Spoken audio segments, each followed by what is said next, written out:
still a big win for you guys. And I mean, it's just another one of those games where you guys, I felt like top to bottom, everyone's contributing. I think 10 different guys scored in the first half. I mean, just how proud are you of these guys? Always super proud. Honestly, last night we had a rough game. I forgot about that one too. So it was a little bit of a gut check, and to say, remember who you are. And you've seen us multiple times now, and you know who we actually are. And so it's like, let's get back to live oak basketball. And so that's what I'm really proud of. We talk about being not attached to the outcome, so this is one of those games where we're not worried about the scoreboard.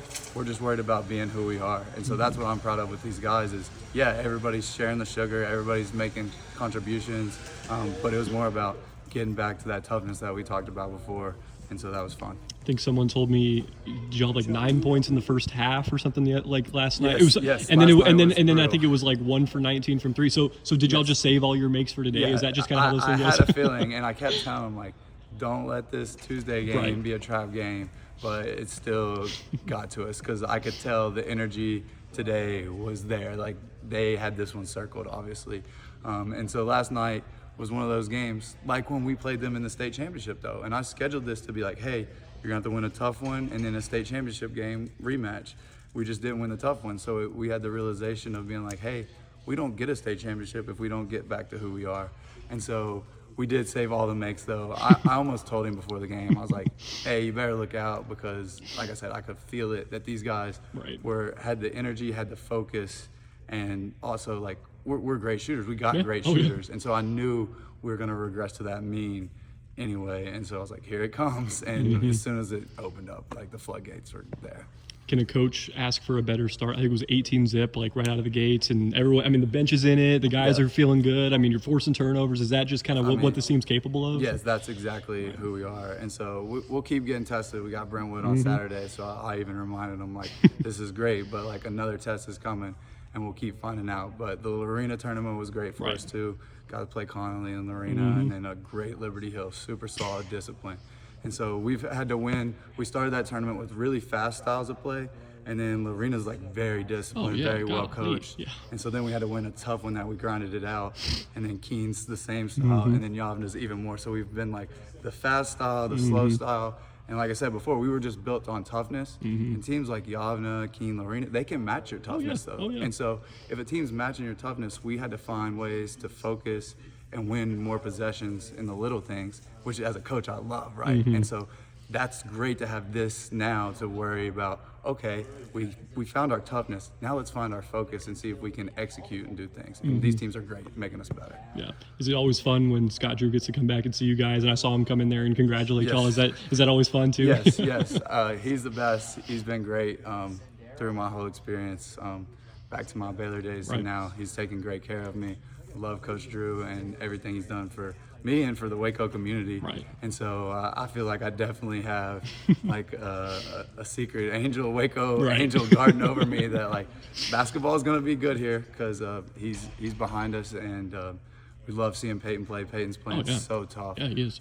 We were talking about like his minutes per production of what we call toughness plays. Peyton might only get 4 to 8 minutes, but he will get at least a point a minute in what we're saying our toughness plays, deflections, charges. He's just everywhere, sprinting back. And so I'm probably a bad coach. I got Scott this kid. I'm not playing anymore, right? But we're proud of Peyton's growth, and I'm grateful for Coach Drew.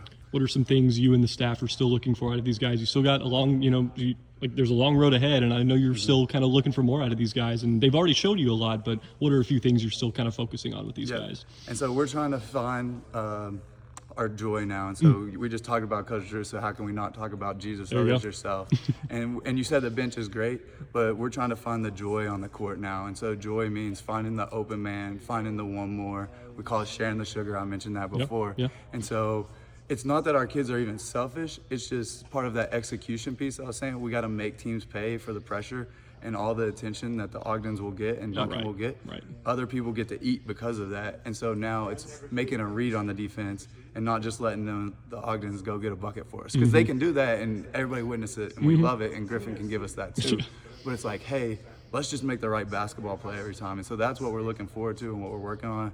And we call it joy, find ways to serve. And sometimes serving is setting your teammate up because the help comes to you. And so you draw 2 plays not for you and give somebody else the the love and the ball. Yeah. Only other thing I'm going to ask you, because you mentioned Duncan, his like ability to kind of contort and control his body in the air, is that something has he developed that? Has that always been something he can do? It seems like any angle he kind of attacks the rim, he can find a way. Yeah, it's special, and so he's developed that over time. He's always been a little bit of a smaller guard, right. And even when he was younger, he learned that he was getting more playing time in the varsity games when he took it fearlessly to the basket and just went right into bigs. And so he just developed on his own this ability to put his shoulder in somebody and then hang. And then he figured out, I can hang and find an angle. And so we talk to him all the time about his core and his core strength. And even once in the game, I think you might have even saw me, I told him, I was like, hey, focus on holding your breath and being strong with the ball as you're going up, because he missed a couple and then he got right back to it and made 2 or 3 in a row again. And you're like, this dude's special, like nobody else can do what he does. And we have this thing we call Filet Friday. And so on Fridays, I again give them some more slack. And so we warm up with different finishing, and on Fridays they get to do all the jelly roll they want. And he loves that one. And so we do practice those though. As crazy as a coach may seem, practicing the jelly and filet finishes, but it's paid off in a big way. For sure. Well, thanks for the time.